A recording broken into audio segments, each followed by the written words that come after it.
बोंडार हवेली में अक्षय भालेराव कत्ल मामले में युवा पैंथर के सदर राहुल प्रधान ने आज प्रेस कॉन्फ्रेंस लेकर अपने तासुरात जाहिर किए, जिसमें उन्होंने कहा कि अक्षय भालेराव का कत्ल कोई इत्तेफाकी वाकया नहीं बल्कि एक सोची समझी साजिश का हिस्सा है। इसमें मुलविस मुलजमीन के कांग्रेस के एमएलए मोहन हम्बर्डे के साथ ताल्लुकात का भी उन्होंने इल्जाम लगाया। राहुल प्रधान ने कहा कि जिन मुलजमीन को पुलिस ने गिरफ्तार किया है, इनमें से एक को मोहन हम्बर्डे के दफ्तर से गिरफ्तार किया गया है। ये इस बात की दलील है कि फिरका परस्तों को एमएलए की हिमायत मिल रही है। अक्षय भालेराव कत्ल मामले में साबिक वजीर आला अशोक चौहान ने भी अब तक मजम्मती बयान तक जारी नहीं किया है। यूथ पैंथर के जिम्मेदारान ने इस मामले की आला सतही जांच करके मुलजमीन को फांसी की सजा देने का मुतालबा किया है। साथ ही अक्षय भालेराव के पसमानदगान को हुकूमत की जानिब से माली इमदाद देने की भी मांग की है।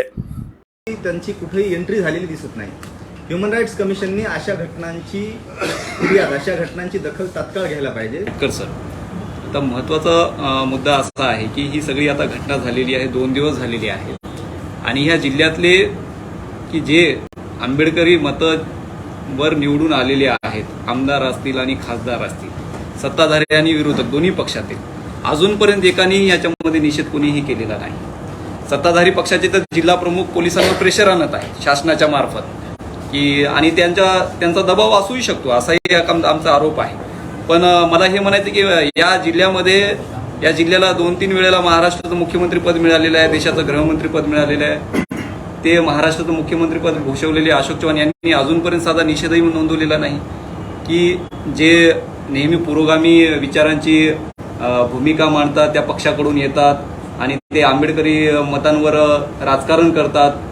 त्या मतदारसंघाचे जे स्थानिक आता आमदार आहेत मोहन हम्बर्डे, एक आरोपी त्यांच्या ऑफिसहून अरेस्ट केलेला आहे पोलिसांनी मोहन हम्बर्डेच्या।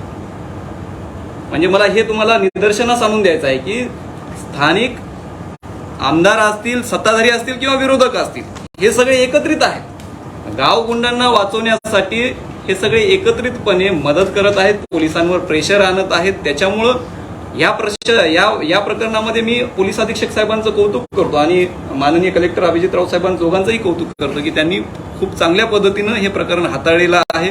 सर्व आरोपींना त्यांनी अटक केलेली आहे, सर्व आरोपी अटक आहेत। आता त्यांना काही वेळामध्ये कोर्टामध्ये हजरही केलं जाणार आहे। तर आता जसं की पत्रकारांनी प्रश्न विचारला की आर्थिक मदतीचं जे आव्हान आहे, आमची तर मागणी आहे शासनाकडे आम्ही जी मागणी केलेली आहे 50 लाख रुपयाची आर्थिक मदतीची, पण संघटनेकडून मी परिवाराला 1 लाख रुपयाची या ठिकाणी आमची मदत आम्ही जाहीर करत आहे। उद्या आम्ही संघटनेकडून 1 लाख रुपयाची आम्ही परिवाराला आर्थिक मदत देणार आहोत। त्याचबरोबर आपले काही प्रश्न असतील तर आपण प्रश्न घेऊ शकता। गृहमंत्र्यांची भेट भेटून उपयोगाचं नाही, गृहमंत्री आम्हाला अपेक्षाच नाही सरकारकडून कुठलीही। माणूस आमचा गेला, माणूस वाचवण्यासाठी सरकारकडे कुठल्याही योजना नाहीत।